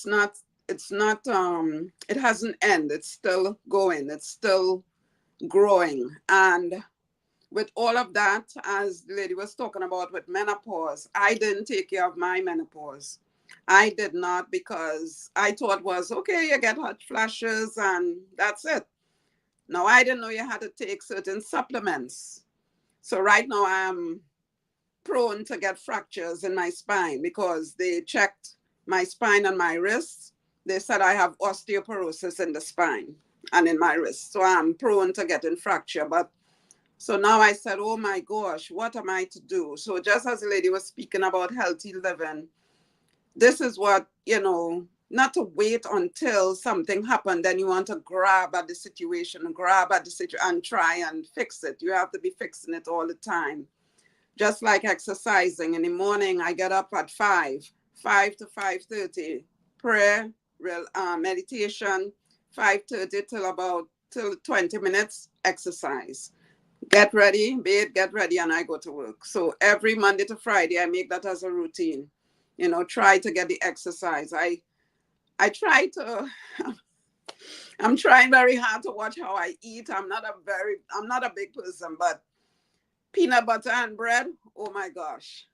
When you slap that peanut butter on and with jelly, I have a craving for that. So I have to watch that too. I have to watch that. I have to watch my sugars. I have to watch all these different things. So I must say that my journey has, despite of coming to America and, I didn't know much. As friends had to show me, I had to adapt. I have to figure out how to survive. Another thing where I work as an admin assistant with SUNY Westbury University. That job came when I started when I came in 2014 and I started a job in 2016.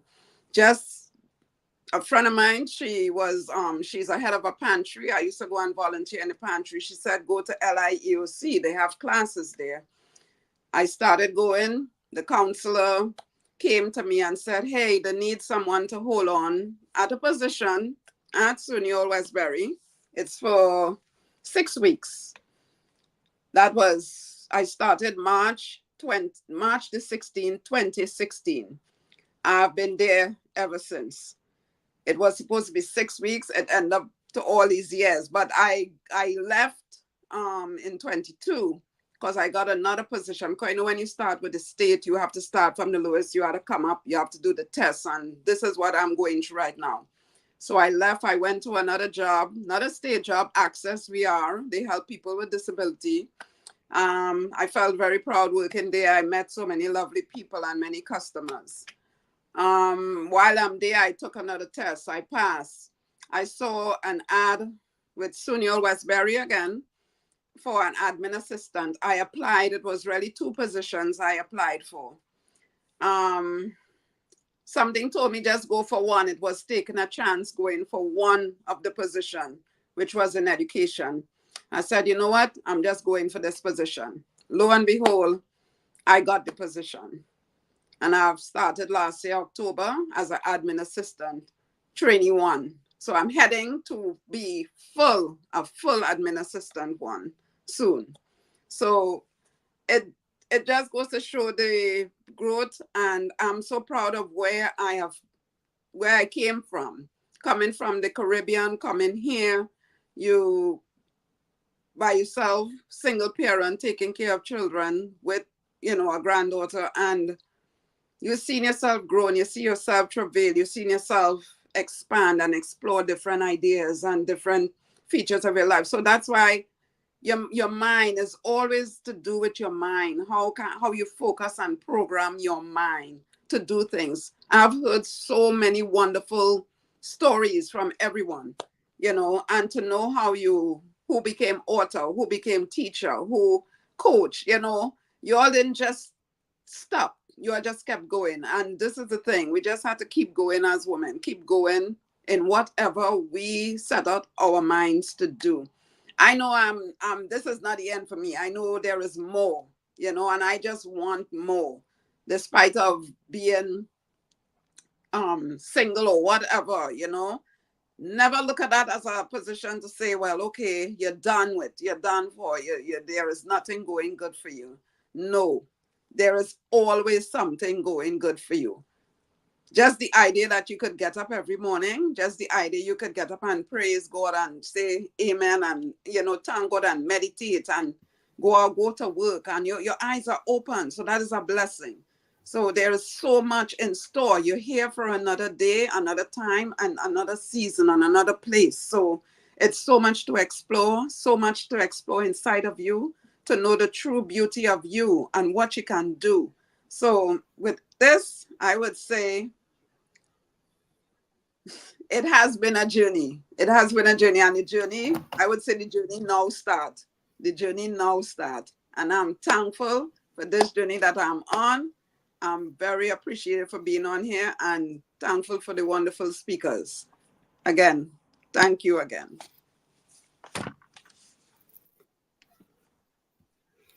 Awesome. We want to thank you. Thank you all for this summit. I really appreciate it, because I tell you, the LinkedIn people are hanging in there. They are on there and they're hanging in 9-10 strong at each time. I want to thank you all for being here. Thank you, Cynthia. Thank you, Leoma. Thank you, Christine. Thank you, Lizelle, Susie.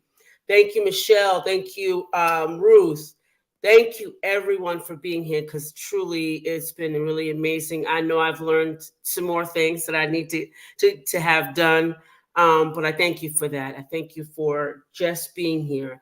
We've talked about mindset, beliefs, healthy, fit, deciding, moving, get moving, fun, evolving, and enjoying the journey. That's a big one. Enjoying the journey. It may be difficult, it may be hard, but these ladies here today shared something that we can take, that we can embrace the journey just a bit more. And we want to thank you all for being here. And I will have everyone's information. If everyone's looking for it, I will have their information. But we do have 2 questions. So one is to Deborah. So if Deborah's around, the question is, can I invest in retirement at 40 years old? Oh, yes, of course. That was one question. Yeah. The earlier you start, the better. The best time to plant a tree is 20 years Okay. ago. I will give you. Okay. Okay. Okay. Yeah, but the question was, can she invest at 40 years old? Oh, yes.